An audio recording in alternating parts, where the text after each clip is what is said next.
I'm here with the fabulous Alan Gallant. And we are here to talk about the fourth season of Twilight Zone, which was about an hour. Every episode was about an hour. It was a change of format, and some good, some bad, like any season of Twilight Zone. But it's the least seen because it didn't wind up in proper syndication. It didn't fit that half-hour time slot, and so a lot of good work has not been enjoyed the way it should, and so we're here to talk a little about it. And tonight we're talking about an episode very highly rated on Reddit and very, very, very well and eloquently recommended, called "The New Exhibit," starring Martin Balsam. And the basic plot, Alan, is what? You say with I said you with a mouthful of food. I apologize. I shouldn't have hit you with that. So there's this wax museum. Right. Martin Balsam works in it. I'm stretching it out. And and do you have some Nutella there? He's Martin Balsam at work, and his favorite exhibit. He leads live tours. His favorite exhibit has to do with a rogues gallery of murderers. Birkin hair. Oh, right. Pardon? He takes some of them home with him. When the place is being closed, he begs the owner, a little creepily, he begs the owner to let him take them with him. And so he does, and he encounters his horrified wife. So his wife objects, and she says, how do we keep these things in the basement? And he says, well, we'll get an air conditioner, and he has no money to do this. No. He's tour guide at a wax museum. And as the story goes on, he's increasingly attached. Days for him to find a new place to exhibit these turn into weeks. The power bill is exorbitant. His wife is understandably furious. And so people on behalf of his wife, a person on behalf of his wife visits. He dies, the wife dies, and of course it's suggested that these wax dummies are what are doing it, and that's made pretty clear. Yeah, he tries to turn off the air conditioning at one point, and I think that's when she buys it. Yeah, she does. She tries to turn it off at her brother's suggestion, and that's Jack the Ripper gets her there. Yeah.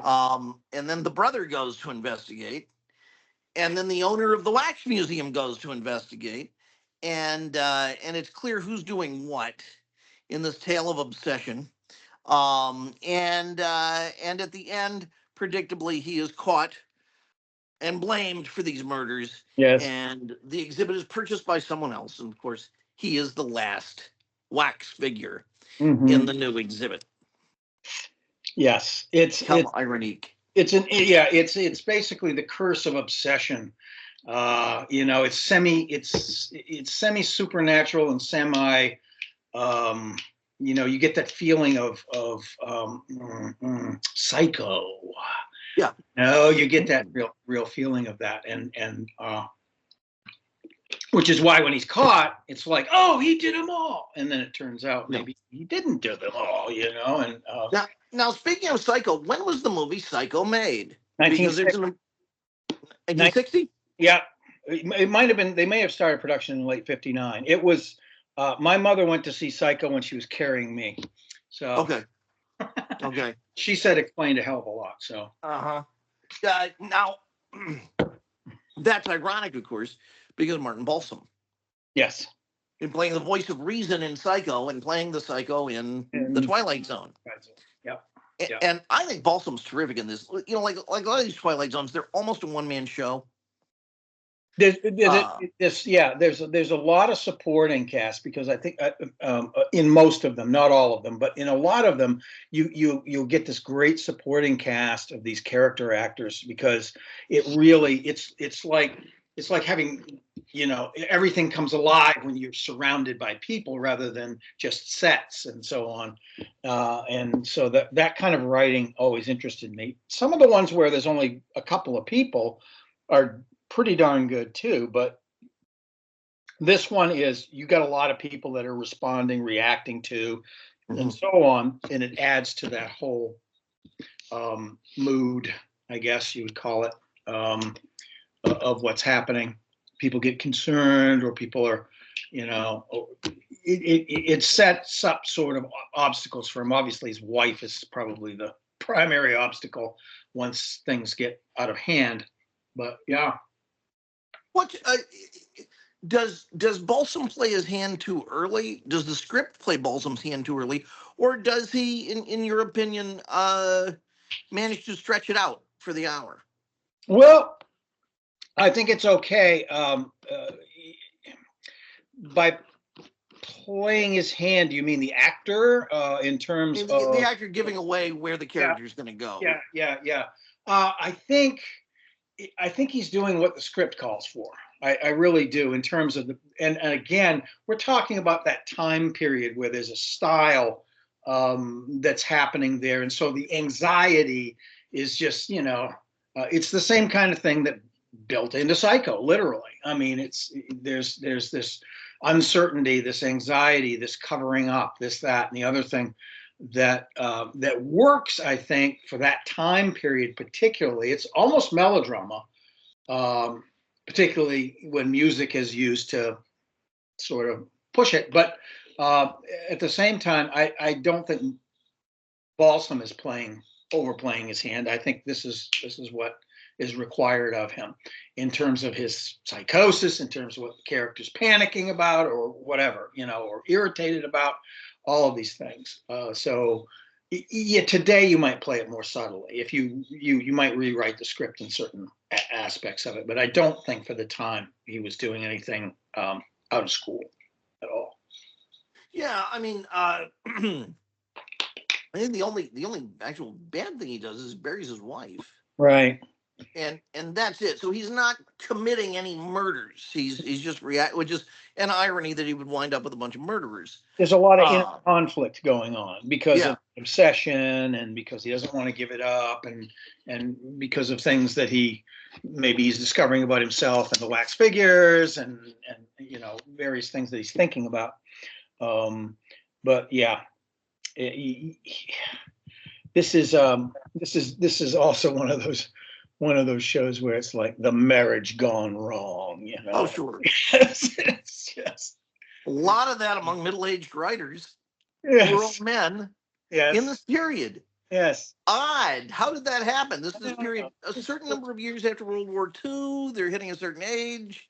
This is the great era, the first great wave of divorces, and also psychoanalysis is happening at this time. So people are figuring out that maybe they don't need to live with somebody, especially if they can go out and get a job. The main reason that women stayed with men, and they talk about it as if it was some great age of morality, but it wasn't. It was that men had the money. Women couldn't even get a credit card until like 1974 or something by themselves. They had to have permission. Wow. Yeah. That late. Amazing. Yeah. Amazing. It's pretty incredible. Pretty incredible. I thought Balsam was pretty good in this. I really liked him. And yeah, I accept the stylization of writing and of gender roles and so on and so forth. Within that, maybe it's just I like Martin Balsam, but I was really pulling for him in terms of, no, he's not gonna. Yeah. He's not. He doesn't really. When you think about it, he doesn't. Right. And so it's a matter of, okay, well, how is this going to happen? There's got to be a little twist, and there is, beyond these things coming to life. There was a Doctor Who villain that recurred a little bit called the Weeping Angels. Mm-hmm. And I think the writers of that had to have seen this. Do you know about the Weeping Angels? No. It's yet another evil. Oh yeah, the statues. Yes. Yeah, they only move when you don't look at them. When you turn your back on them or don't look at them. That's right. And they look serene, but when you turn your back on them, they've got like fangs and stuff in their mouths. Yeah. Yeah. I do know. Yeah. So this reminded me a lot of the Weeping Angels. I watched the second Weeping Angels episodes just the other night, and I thought, well, this is rather the same. I wonder if they were influenced by that. Well, do you remember the episode that Lara Parker was in Kolchak? Oh, yeah. They have the dummies attacking him at one point.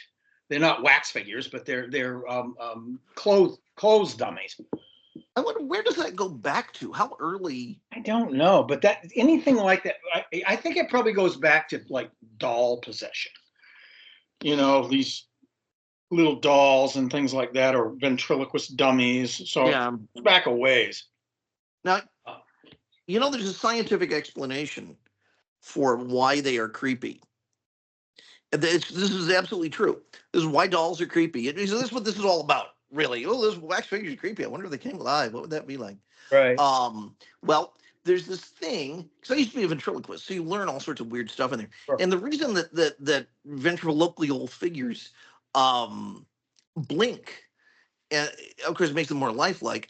But one of the main reasons it makes them more lifelike is that this thing called eye agreement that exists in nature.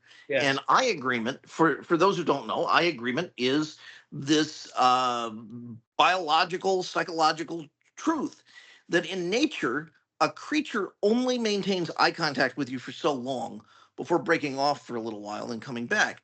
And the reason is that if you lock eyes for long enough, you say That's to fine. another animal one of three things. Yeah. I love you, I want to kill you, or I'm crazy. Mm-hmm. And the last one's unintentional, but that's what it exists for. Right. And so when this thing keeps, we know it doesn't love us, right. and so the So middle option becomes yeah a threat. yeah so there's real danger in that. I mean, I think Mhm. it's one of the reasons why in the movie Magic they Oh, made the yes. eyes of the figure even a little larger than you would see in a lot of ventriloquism, was just to keep that nutty effect going. Yep. And I think there's some of that here. The other thing, obviously, is that they hired real actors. They do not make wax dummies of these. These are real actors. Yeah. But boy, they're good at staying still. That's and again, in order for that eye agreement to be skewed, you have to have that. You have to have that stillness. Because it's like, oh, they're not alive, but yet they look like they're alive. It's And the makeup on them is just garish enough that you could go, well, maybe it's a wax figure. I don't know. They didn't hire a lot of familiar faces, or they at least gorped them up enough right. that they weren't as familiar. I thought it was a very, very nice and effective piece Yeah. of design. Well, lighting plays a role in that too. Oh yeah, very effective, and gives you that sense of off balance. When you're dealing. I'm always looking for reasons to praise black and white, and an episode like this is a wonderful case in it, because think of how goofy it would have looked in color. Yeah, probably, particularly color of that era. It would have been lurid and strange and goofy. Yeah. I mean, which the Vincent Price movie is, and I love it, but for all of its paddle ball and so on and so forth, it's a pretty goofy movie, and I think it's supposed to be, but for this, this is more atmospheric. This is more about, are they or aren't they? Is he or isn't he? And so who's doing what? Yeah, or what's doing what? Yeah, sure. And just the fact that you're dealing with a basement for most of it, which is all about light and shadow. Well, all the best wax museums have a dungeon, where all those creepy figures show up. So, well, in London, there is one that's just devoted to that. The London Dungeon, which is one of the best tasteless. Ooh, now tell me about. Oh, wait. Oh, I've been there. That has the Jonathan Frid figure. It had the Jonathan Frid figure until they closed. Yes, it does. When did they close? Oh, I think they closed a couple of years back. I think they plan to open up, but I don't know. I think it's about money. Let's see. There it is, right there. Yeah, it's Barnabas Gallant and Chris Jennings. Yeah, and that's they also had Angelique attempting to drive a stake through his heart. Oh yeah, that is. I've been there, and I didn't put that together. Yeah, but I went like 1989 or something. Yeah. But I sure as hell saw Jonathan Frid as Barnabas, and I was so happy. I was unhappy that Dark Shadows has moved out of the zeitgeist enough that they just renamed it The Vampire, because I'm sure during the 60s. Oh yeah, as a matter of fact, look, I collect these things, as you know. On the back of this one, it actually mentions Barnabas Collins. That's his ABC TV's Dark Shadows. Yeah, That's wonderful. yeah, and this would have been at that time, actually, probably in the late 60s. Yeah. It was a fun wax museum, and it was in that perfect section of the French Quarter. Yeah. Yeah. Were you ever able to I've go never and see? been there. I only picked those up because of their references, but yeah. It was appropriately shabby. Yeah. Um, Out of the way street kind of thing, or yeah. exactly. Yeah. Exactly. Yeah. This wasn't as you're going down Canal. This is Right. way, way over. Yeah. Cool. Which makes it a nice place to stumble across. Absolutely. Absolutely. Yeah. Those are the kind of places you like them to be a little shabby. Like they've been around a long time. There's still dust on things, you know. They did a lot of ghost tours in the Quarter, and my idea for doing the best ghost tour would be the guide would catch up with them, and they say, "Oh, the first part of this is self-guided, but it's just go down a block to this address." And at the address, the guide isn't there until they're there for about 30 or 40 seconds, and the guide comes running up, skinny tie, mod dark glasses, Peter Sellers, kind of thing, and leaves them on the tour and all of that. And then shortly before they get back, he disappears. Just when they're within walking distance, within visual distance of the museum again, and the guy just. It's not like he throws a magnesium thing down. He just goes down a side alley or something.